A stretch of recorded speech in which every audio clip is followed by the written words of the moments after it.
Hello, everyone. Welcome to our webinar. First and foremost, I just want to thank you all for attending. My name is Carrie Cantrell. I'm a Circles Facilitator, as well as a therapist and life coach. I just want to tell you a little bit about Circles and myself before we get started today with our webinar. Our webinar is all about navigating family gatherings around the holidays, when you're managing a new relationship and still healing from your own grief, especially when you've lost a spouse or a partner.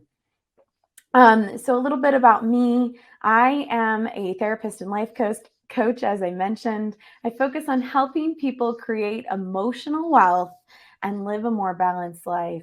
So especially when you have all of that mind drama that consumes you and really interferes with your ability to be confident, have your own self-worth, that is what I help my clients on the most.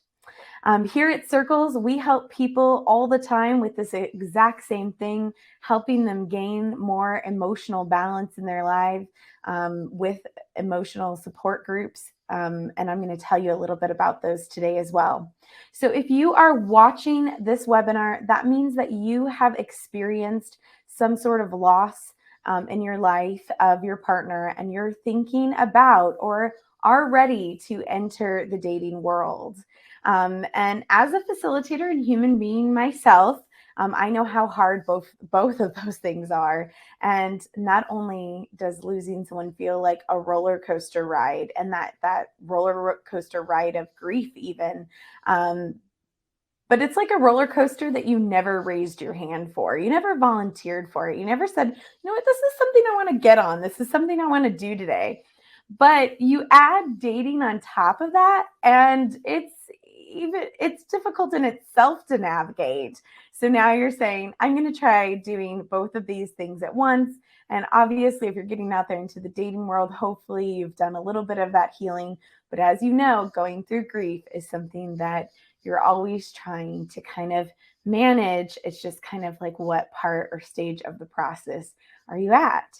And we know that, like looking at some of the research, that we can see it's really common for individuals who've experienced the loss of a partner to remarry or move into a significant romance within the first 2 years after loss. That's not uncommon. But we know that from family and friends, there are so many different perspectives out there about dating after loss. And today, in this webinar, we are going to explore some ways to start integrating and connecting with the people we love, integrating our relationships, and connecting with the people we love.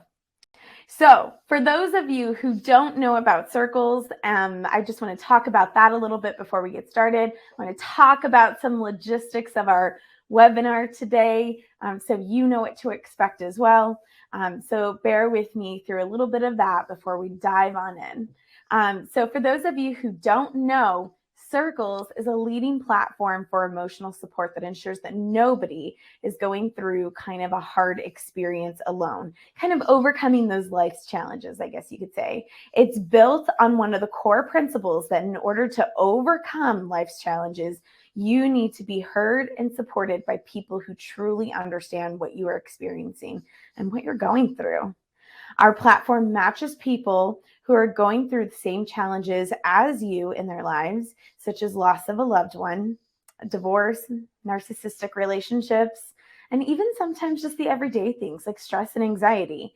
And each circle is led by a mental health professional, such as myself. And together, our members have a safe place to chat, such as a chat group during the week. They meet weekly via video and support each other during the healing process as well.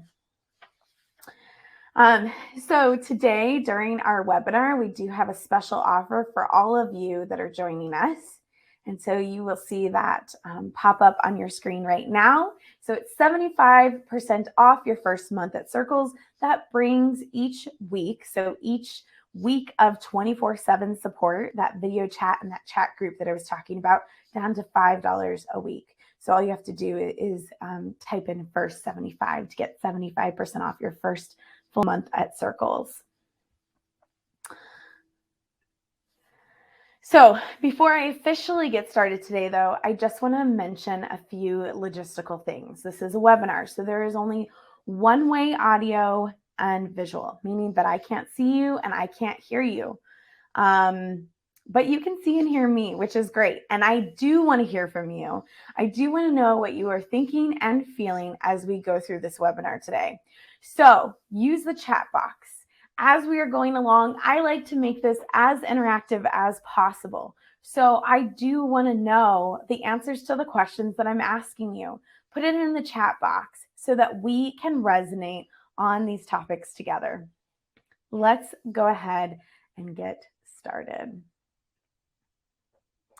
Okay, so as I mentioned, we are going to go ahead and talk about navigating holiday gatherings. We're all here because we went through a horrendous loss, something that we never imagined would happen to us. We've lost a partner, but we're also thinking about or already in a new relationship. And so that is our topic of the day. Some of the things that we're going to go over today is we are going to explore situations and feelings that you might be experiencing. So we're going to talk about what those are. I always like to try and put some words to those so that I always say that awareness is the first step. So we want to make sure that we're creating that awareness for ourselves. We're going to talk about what it looks like to be making the decision to take the next steps.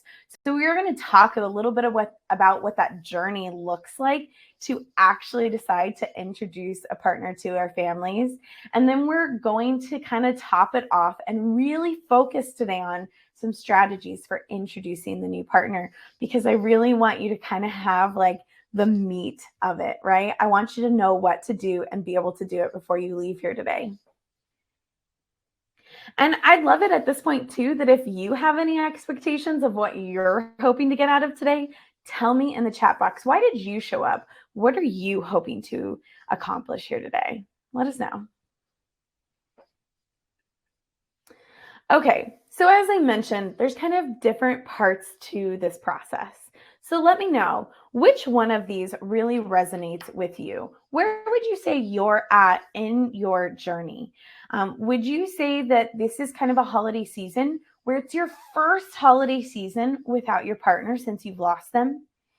And what that might look like, as you can see here in our first box, is that you might be doing some things to help you cope. That might look like creating new traditions and routines because it kind of feels a little different this year. And one of the things that makes it a little easier is to think about the things that you really loved about the holiday season and keeping those in place so that it really helps you maintain a sense of happiness and joy because you're able to maintain the things you love, but also creating some new traditions and routines to help kind of switch it up a little bit and make it feel a little bit easier, I guess you could say. But sometimes we also feel kind of uh, reaching our first holiday without a partner or without our partner, I guess I should say. We feel a little lonely or a little lost. We might have feelings that bring up some discomfort. We even might start to try to make some comparisons about how we should feel or things that we should be doing because it's our first holiday without our partner. Um, all of these feelings, like these feelings that I'm really touching on that are kind of confusing, um, really make it difficult for responding to people when they invite us somewhere. So if people invite us to a holiday gathering or they really are encouraging us to get out and do things, it makes it hard to know whether we should say yes or no. Am I saying yes for myself or am I saying yes out of obligation? Am I making a poor choice by saying no because then I might be alone, but I actually really feel like I want to be alone? And there is no right or wrong answer to whether you should be saying yes to be around people or whether you should be, or if it's wrong to say no. But it just is hard to know if saying yes or no is the right or the wrong answer. But coming from kind of a tip would be to kind of choose for yourself, right?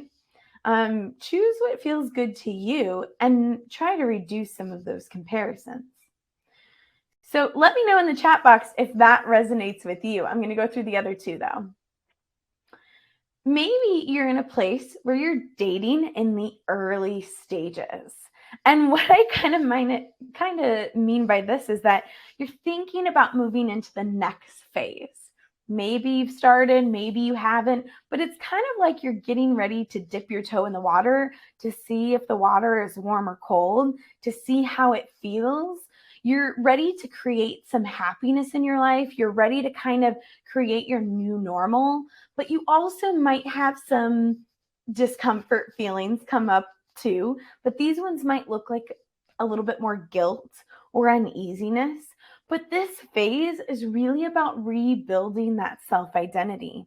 You know, when we've lost a partner, it's kind of like we've lost pieces of ourselves.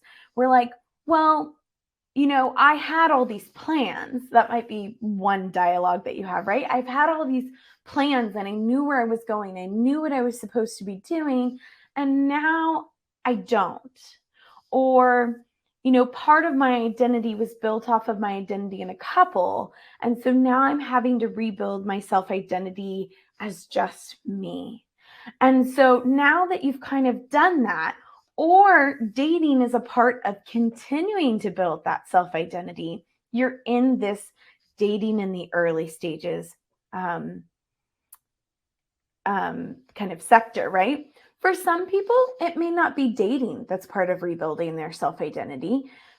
For some people, it just might look like trying a new activity, or it might look like building their network. And these are all really good options. I kind of look at dating as, because I think some people might say like, well, you shouldn't date until you know those things. But sometimes you don't know if the water is warm or cold, and you don't really know how it feels until you put your toe in, right? And so as long as you feel decently confident that you're ready for that, then why not try? Because then you might know if it feels good or bad, and you can always take a step back. There's nothing wrong with saying, oh, now I have to go full throttle forward, right? And the phase that we're really going to talk about today, the one that I'm really hoping that you all showed up for, is introducing someone to your family. And maybe it's not your family, maybe it's the family of your late partner, right? So because I kind of consider that my family, right? Everyone's my family. So whether it's the family of my in-laws or it is my family, they are all my family, and they are all going to have thoughts and feelings about where I'm at in my life. It does feel a little different though. It feels a little different depending on who it is and how they feel about kind of where I'm at in my journey. And please let me know how you feel about this. What are some of your challenges? But this is where you're definitely already in a place of the new chapter, right? You're kind of in this area where you're blending your life with this new person who actually most likely didn't know you when you were with your partner who passed. And that's kind of really hard to think about, right? Because you're blending a world who knows you from one version of your self-identity with this kind of new version of your self-identity that you're building or you're recreating or you're refreshing, right? Whatever word kind of feels good to you. And it's just such an interesting thing to think about. But what that also means is that there's going to be some navigating. There's going to be navigating of your own emotions and considering those of others, like the feelings of other people. Think of it this way. Dating in the early stages is like dipping your toe in the water to see how it feels, to really kind of like test it out. Is it warm or cold?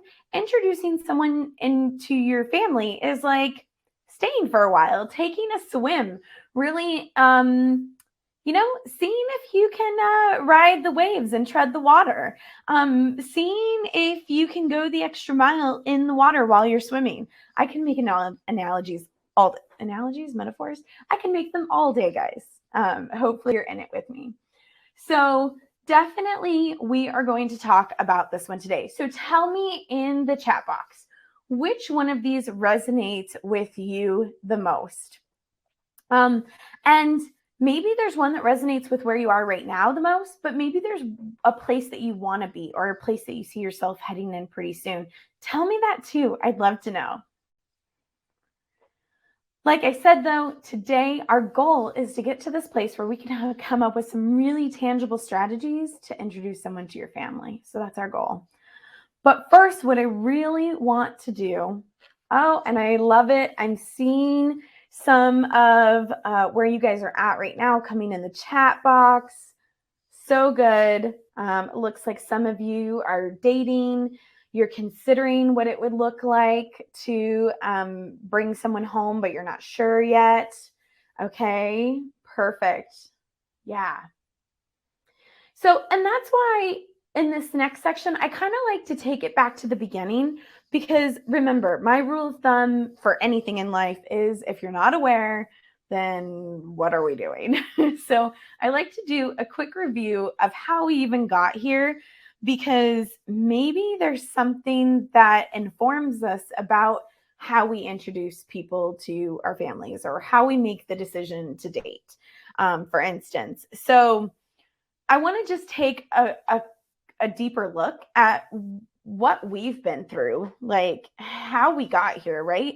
So when we've lost a partner, we we went through this like emotional healing process. We've had a significant loss. Maybe we've experienced pain, anger, guilt, sadness, confusion. If there's something else you've experienced, please let me know. But at the end of the day, regardless of what the emotion is, we probably had a lot of unexpected emotions. It's not like we could plan it all out, but we had a lot of experiences that we went through emotionally. We've grown as people. We've also had a loss of the tangible. We lost our other half. We also probably experienced a change in what we thought was going to happen in our future, our dreams. You know, we probably expected to have this long journey with the person that was by our side. And with that came probably financial security. You know, maybe our finances changed, maybe not. But ultimately, at the end of the day, we've had to kind of shift how we look at some of these things. A lot of times when we've lost a partner, we experience a change of environment. Maybe it's intentional and maybe it's not. But some of those things help. And even if you're in the same house or the same space, I encourage you to think about what that environment looks like. Is the environment triggering to you or is it not? Because a lot of times what people will do is they'll move it around a little bit. They'll kind of help themselves, but that's still a loss. You've had to make some changes to help yourself emotionally heal. And the reason that support system on here is as a loss of the tangible is because sometimes we see changes in family. Maybe we did lose the family of our partner as a result of losing our partner. Maybe it was too hard for them to be around us. Maybe it was too hard for us to be around them. It was too hard to maintain the connections. Maybe we lost some of those friends that were an extension of our partner. Maybe some of our friends didn't know what to say to us. And so they kind of withered away a little bit. Yes, Beth, I see you kind of resonating with some of that. Like there's a lot of connections that didn't show up for you. Thank you for kind of resonating with that one. I see a lot of people kind of resonating in the chat box with things like the pain and the anger. I think I would say from the circles that I run every week, guilt comes up so often as something that kind of like pops its head up every once in a while, right? Like the guilt of moving forward is a really common theme, right? Yes, Carrie, thank you so much. So many loss of friendships with widowhood. Yes. And, you know, it's so interesting because sometimes we don't even have the answers as to why. And that is probably one of the most frustrating things for us. Like, I already lost my significant other, and now I'm losing so many other things, not even just the friendships. I'm losing my house. I'm losing my friendships. It just feels like it constantly ends. I call those they're kind of like our indirect losses.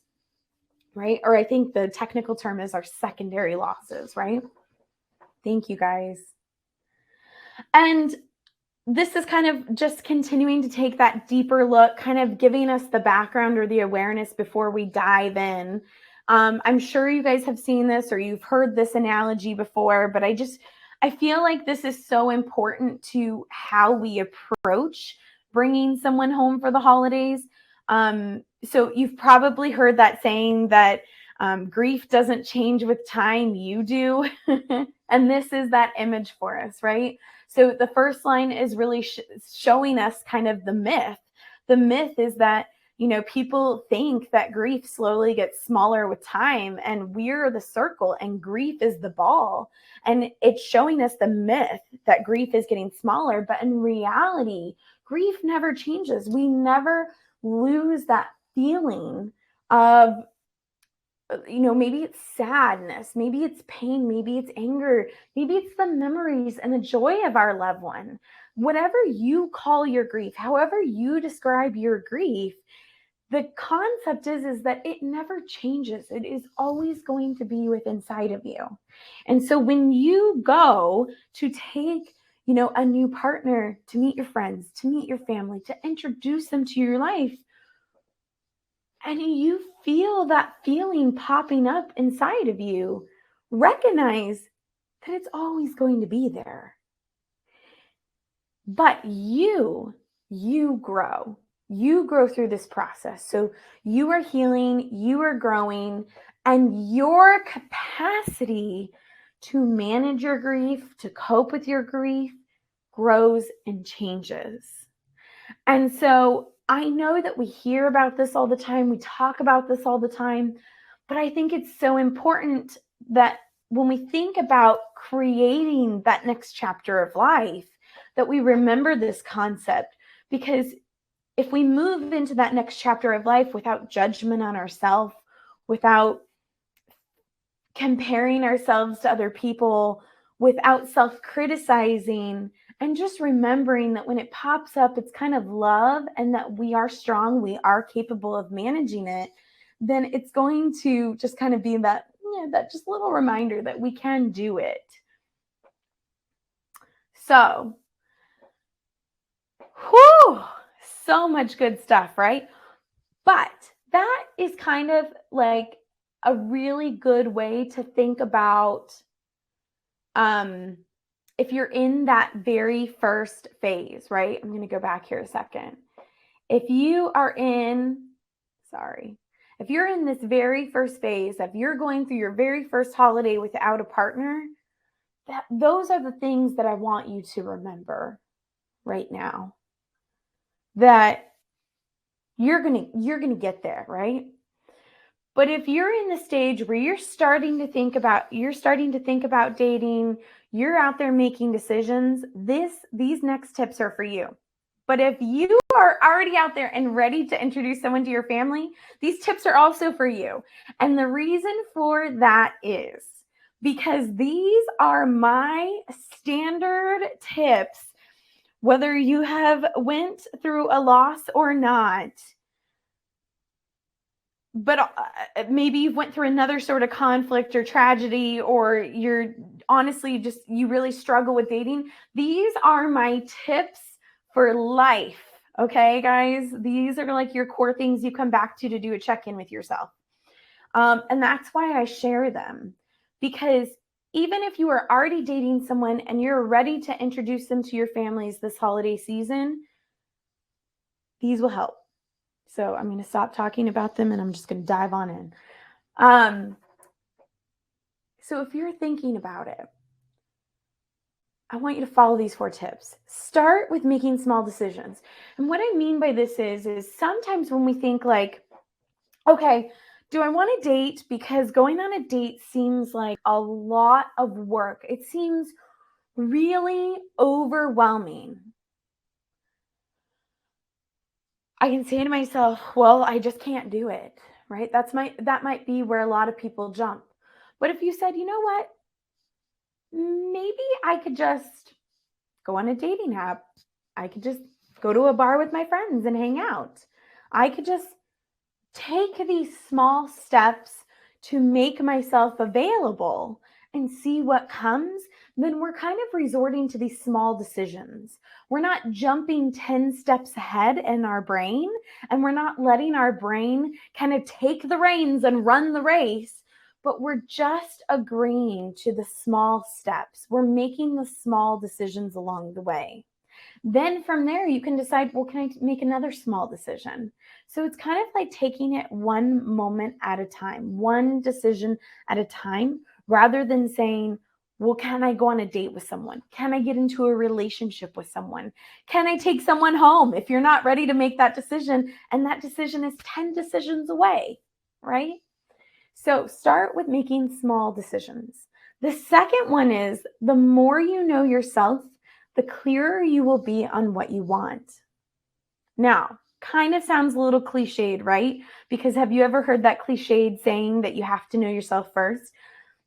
It is very cliched, but it's also very true. But that's not exactly what I mean here. What I mean here is that when you're in a relationship and you're dating someone, the more you know, I'm going to repeat it, right? The more you know yourself, the more you're going to have an idea of what you need in a relationship. So it's kind of a different idea. So let me give you an example. If I'm dating, something that I might know that I need because I know myself is that I need someone who has a sense of humor and can make me laugh. And the reason I know that is because my personality says that I can be really serious. And that seriousness can overtake me and make me too serious if I don't have something to balance it out. But I also know that I love to laugh, and I laugh really easy if I'm in the right company. And so the fact that I can find someone who brings out that characteristic in me and what quality they possess, and that it's a need for me, it's not a want, it's a need, so that I can create a relationship that has that characteristic in it, then I'm going to be able to find a better, healthier relationship for me. And I know that's kind of like a more like probably frivolous one, but for me, it's a need. And when you know yourself better and you know yourself more clear, then you're going to be able to identify what those things are that you need in a relationship. The reason that this made the list is because it's important, but also because when you've went through a significant loss in your life or trauma, you lose a bit of that identity, your self-identity, and we have to rebuild it. And when you're rebuilding your self-identity, it can feel confusing and chaotic. And so it's part of getting to know yourself again, but it's also part of getting to know yourself again with other people. How do you feel when you're around other people? And getting to know yourself and how you interact with other people. So get to know yourself, and it will hopefully help you be clearer on what you want. The next one is one of my favorite ones, guys. Avoid convenient choices and the impossible choices. So I just had this come up in one of my groups the other day. And what happened is my group member was telling me that someone came to him and said, I've always liked your company. I've always wanted to tell you how much I care for you, but it was never the right time. It was never the right place because we were always in relationships. If he had jumped on that and said, oh my gosh, me too, after going through such a tragic loss, that would have been a convenient choice. It was there. It was in front of him. It was presented for him. He could have just felt the warm, fuzzy comfort and safe in this person that he's always known because it was there. That's a convenient choice. The intentional choice is being able to look at the person and say, you know what, I like you because of A, B, C, and D. And I want this because of this, that, and this. We have to avoid convenient choices because we choose them for the wrong reasons. We choose them because they're in front of us. Impossible choices are kind of the opposite, right? Convenient choices are because they're there and we want them, we want to feel good. Impossible choices are the relationships that we choose because we really want to avoid, but they're kind of like the convenient avoidant relationship, if that makes sense. So maybe the person's really far away. Maybe the person is never going to be able to be emotionally available to you because, like the most obvious one, maybe they're married, right? So like they're never going to be able to like fully be yours. So it's like the relationship with an impossible future. So you want to make sure that you're not choosing a choice that is secure and appropriate for you, that's going to be fully emotionally available for you. And continuing to check in, the last point, this one is great for making sure that you are putting that toe in the water, just like I referenced last time. You're checking the temperature of the water, you're seeing how you feel, and then deciding if you're going to get in for a swim, right? So you're, going out there, you're making that small decision, you're seeing if it feels good, and then deciding if you want to go forward. Just because you say, hey, I'm going to go try this. I'm going to try dating. I'm going to think about taking this person home to my family. I'm going to, think about skydiving, look at the prices, doesn't mean that you fully have to commit. You can just say, hey, I want to explore it. And if it doesn't feel good, you can go backwards. Nobody is holding you to it. So, some of you have already told me where you're at. Some of you have already told me if you're dating or not dating. But let us know. If you haven't already and you've just joined us, let us know if you're already dating. And also, I want to know if you are planning on taking someone home for the holidays, because that's where we're going next. What is your biggest concern? Let us know in the chat box. Some of you have already just started telling me your biggest concerns for the holidays in the chat box. I see a few concerns about like what to say or how to introduce them. Joe is mentioning that he's just not sure if he should take his new girlfriend home. Perfect. Okay. So, like I said, we're transitioning to that third box. So this section is really for those of you who are thinking about introducing someone to your family or your friends or even the family of your in-laws, which is even a little bit more sensitive. So we're going to integrate that as we go. I love this quote. It's from Brené Brown. Embracing our vulnerabilities is risky, but not nearly as dangerous as giving up on love and belonging and the joy, the experiences that make us the most vulnerable.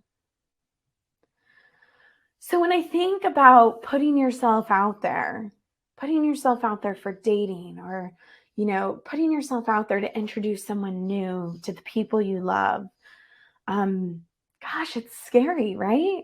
It's scary to think about doing something that is hard to begin with.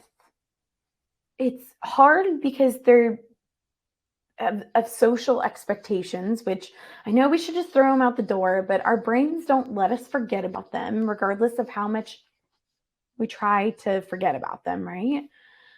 And we care what our friends and family think, even if we should just care about ourselves, right?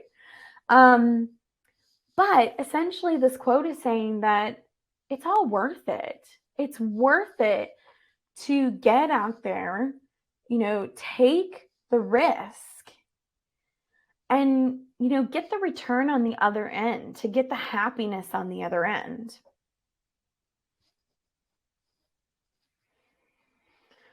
I see some great questions coming in the chat box. Good. So let's talk a little bit about some of the strategies that we can use for introducing a new partner to our families. And like I said, specifically thinking about either the family members that are a little bit more sensitive to meeting someone new or our in-laws. Because like I said, I think those in-laws become part of our family. You know, the goal, and you'll hear me say this throughout this part of the presentation, but the goal is to keep them in our lives. The goal is to maintain those connections. That's unless there's a desire not to on both sides. We want to maintain connections. So we have about 4 different strategies here that we're going to go through. The first one is to prepare mentally and emotionally, and we will go in depth with each of these. The second one would be to manage expectations for yourself and others, communicating with love, and setting boundaries.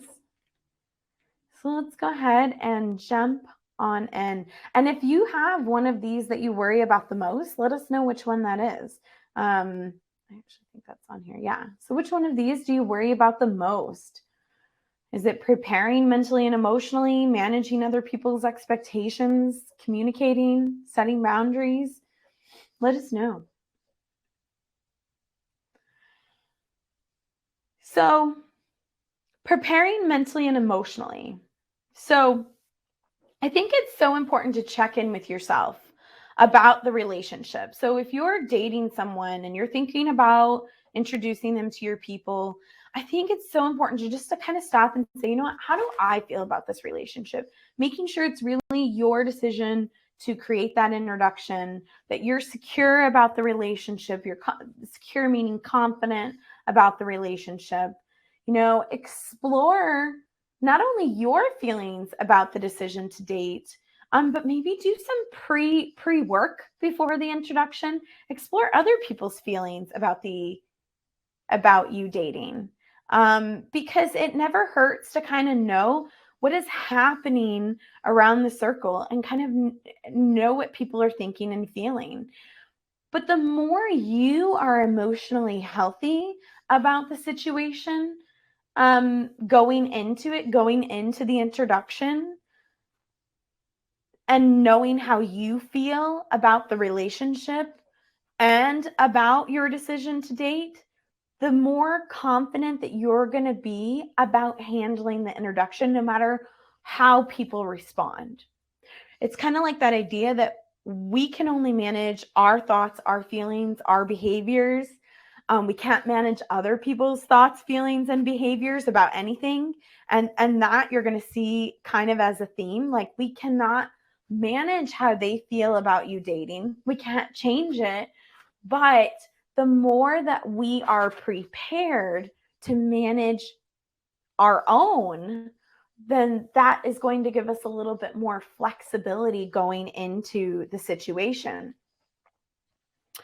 It's kind of like that idea, like, we don't want to walk into a fire. So definitely having that information can help you.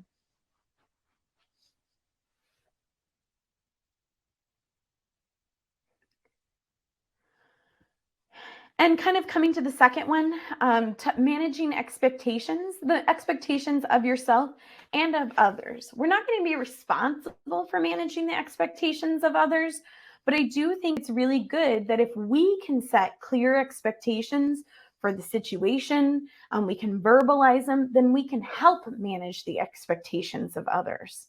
So in this, I really love this picture here. I just kind of created it. It's not anything magical, but think about it this way.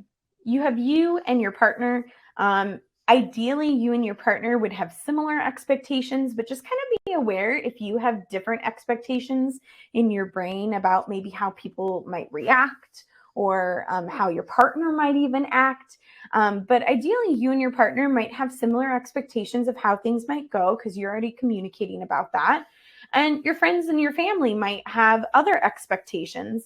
And how the interaction might go would be kind of that middle ground. If your expectations are similar, then that middle ground is probably going to go pretty well. But if the expectations on each side are really different, then the interaction might go in a completely different manner because the expectations on each side are going to meet in the middle, right? And so some things that we might want to consider here are to make sure that we're resisting comparisons to your late partner, comparisons to maybe like how somebody else's interaction went. So if you're talking to other people who've also lost their partners, like how did that go for them when they introduced, a new partner? Those comparisons can be really hard too, because there's so many different factors that are going on. But what you can do is you consider what you can and you can't control. So for instance, like really making sure that we're not trying to control like what other people are doing, what other people are saying. We can't control those things. But what we can control is our own mentality, kind of what I was saying on the earlier page about being emotionally healthy, walking into it with kind of a clear mind and a clear perspective. We can be really empathetic. We can kind of understand that everybody's coming into it with, their own ideas and perspective. I always like to think about it this way too, that, we chose the new partner. We have had time to get to know them and like them. We've had time to heal and make that decision to date. Our friends and family haven't. We're just like, here you go. Like, I've made this decision. I've made the decision to have this new person in place of our loved one who passed away. So here we go. And they don't, might not feel like they have that choice of having that person in their life, because you've made that decision. So kind of having some empathy on that side of things and trying to see whatever perspective they do have that might be similar to the example that I just gave. And one of the things that friends and family worry about the most is their connection. So making sure that they're not losing you. So we can kind of validate them and let them know, like, hey, here I am. So, making sure if there's any sort of like traditions that they have, that you're still there, that you're still showing up, that, the things that they would normally ask of you, that, if you want to do them, you're still saying yes. If you don't want to do them, you can still say no, because you have that choice. But making sure that they're not associating it with the change in your relationship status. I see a question in the chat box that I think is a really good question to bring up right now. What happens when in-laws feel our happiness is too painful for them? So for instance, seeing a new person in the family, maybe around a grandchild, for instance. I think that is a great question. And, I think that comes back to this idea of managing expectations. I always like to see it as everybody has a different perspective. Everyone has a different experience. Our own experiences are our own realities. And I think the idea of pain and kind of like healing is one of those things that everybody might have their own journey or their own path. And so we have to just recognize that and empathize with it. But this is where sometimes it can take time, because you have made the decision and you've gotten to that point in your healing journey where you're okay with it. So it's kind of like helping them get to a place where they might be okay with it. But sometimes doing the opposite, like never letting that person around, or avoiding it to avoid the pain, doesn't help either. Because doing that is kind of like saying, like if I was the one in pain, it's kind of like, let me have all the distractions so that I don't feel my pain, right? Let me do all these things over here so that I'm kind of fulfilling all my time with things that don't let me understand myself. And that we know from research, we know from therapy that doesn't help.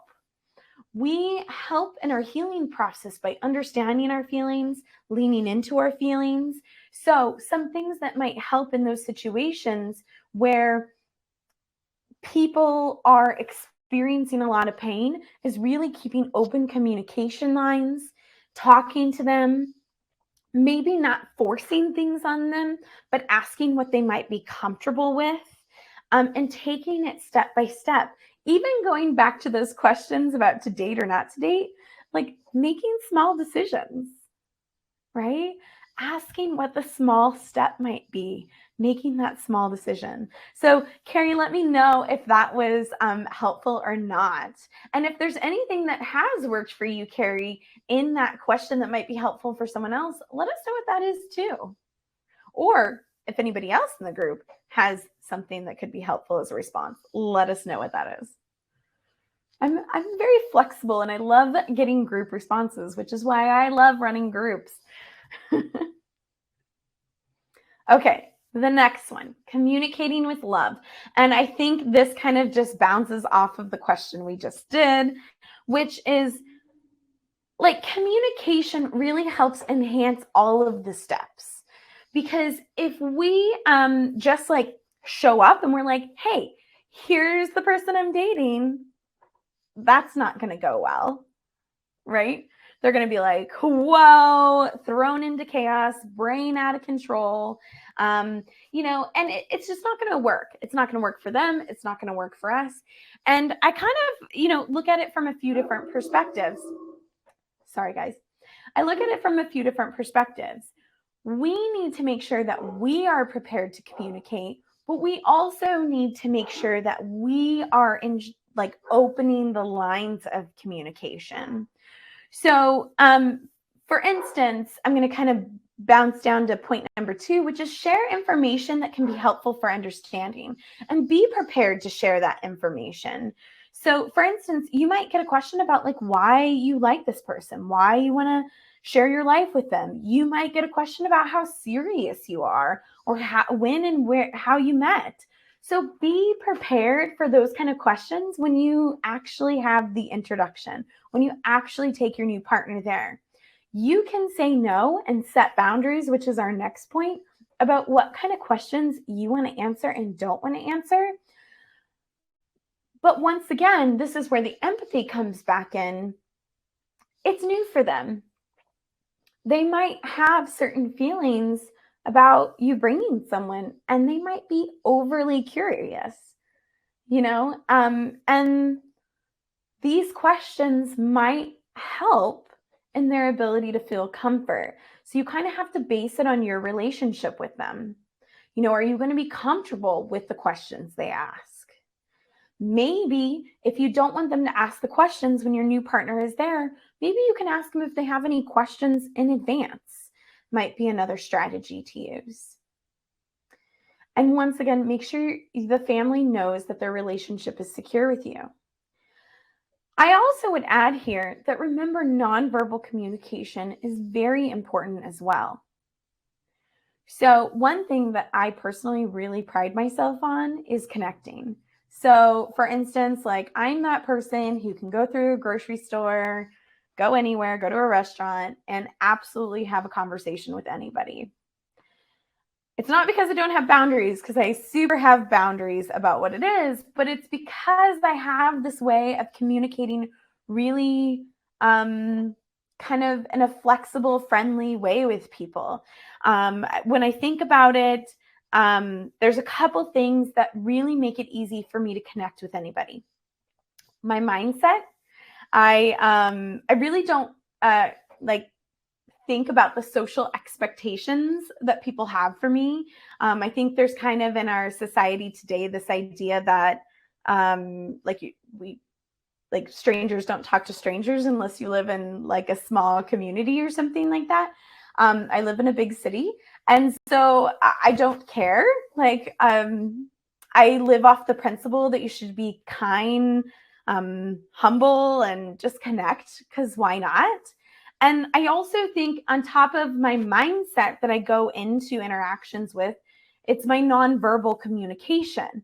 And if I smile and I look at people and, I say hi or I wave, or I'm really kind of conscious about whether my arms are crossed or if my back's turned to people, I think those small things matter. And the reason I share this example with you guys is because if you are feeling nervous or anxious about the introduction between your new partner and your loved ones, then you might be doing some of these things. And it's really important to kind of emotionally prepare yourself, make sure you're in that healthy place, like in step one, but also make sure that you're showing that you are there and you're happy and that you are ready for everybody just to kind of embrace each other, because that sets the energy and the tone as well for the introduction. So communicating is not only about the introductions verbally, but it's also about the nonverbal communication, and your mindset, the way you think about it all, really plays into our actions that come across. I'd love to know in the chat box, like, what are some questions that you think you might get about from your family about your new relationship? And if you are still thinking about what that relationship looks like because you might be dating or thinking about dating, what do you think are some questions that you're concerned about or that your family might ask?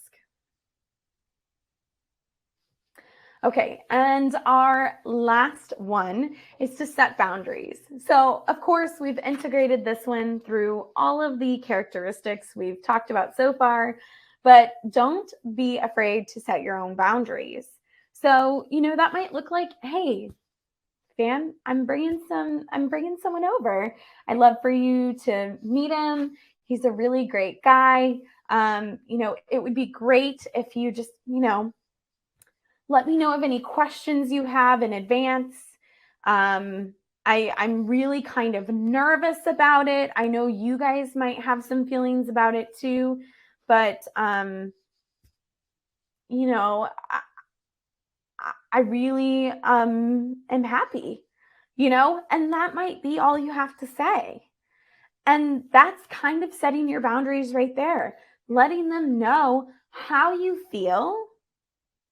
And if you need to say something, like if you have a nosy family, let them know, hey, it'd be really great if we could not talk about politics. Like you can say those things. But the key with boundaries is just to be clear and be assertive. You don't have to tell people why, just tell them what you need. But really making sure that you're creating a healthy dynamic that allows for needs to be met. You don't have to be demanding. You don't have to walk into the unknown. You just have to let them know what your needs are. A healthy dynamic can also mean that you ask for support. So if you have a person at the gathering who you think is going to be your number one supporter, ask them to help you. Ask for help. Let us know what you think are some great ways to help set your boundaries, or what you think you might do to set your boundaries with people.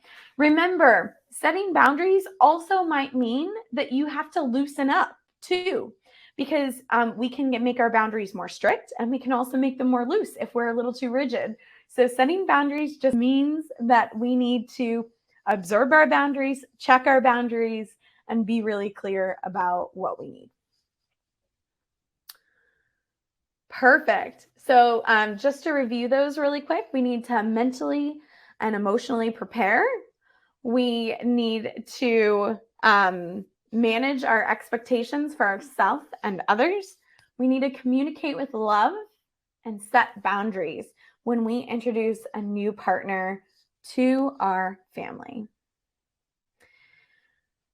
So, just a quick reflection. These are some great questions to kind of ask yourself when you are getting ready to bring someone home to meet your family, especially those tougher family members like in-laws or family members that had really connected to your late partner. What are the benefits in connecting with the ones I love? What are the benefits in connecting the ones I love, meaning your new partner and your family? What are the opportunities to strengthen the gathering? So maybe like your support system, having them available and around, or maybe having it at a specific place even might be another opportunity. What are the concerns I have, and who can support me? So those are some good reflection questions for you all to think about before you walk into a gathering or an introduction. I'd love to know in the chat box now if you all have any questions. So please let me know. If I don't get to them today, then I will follow up with you all.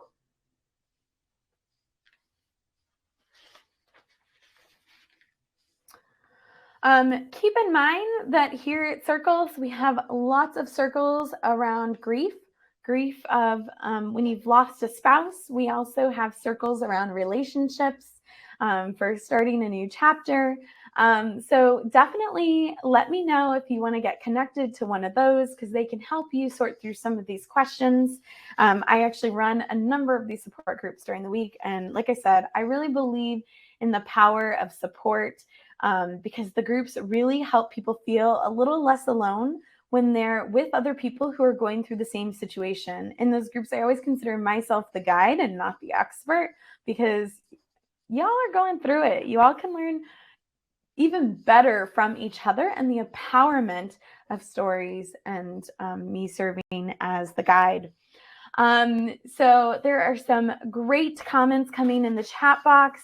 The benefits of connecting to the ones I love. I love hearing about, in response to that question, I love hearing about, sorry, I'm just reading through some of the comments. I love hearing about just kind of being able to be at more gatherings together. Some are saying that they would love to maybe hold the gathering at their house.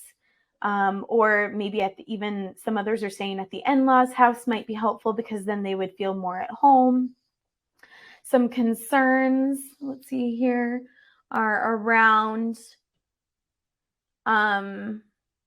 like maybe people being antisocial or not talking. Yeah, that definitely can be a tough one. If you're a more social person, I always recommend kind of trying to be that connector in between, or maybe even pulling in a support person. So if you have a sibling or you have a friend that they all know, and asking them to help be a connector at those gatherings. Because sometimes it is hard when new people meet each other, and especially if they're introverts.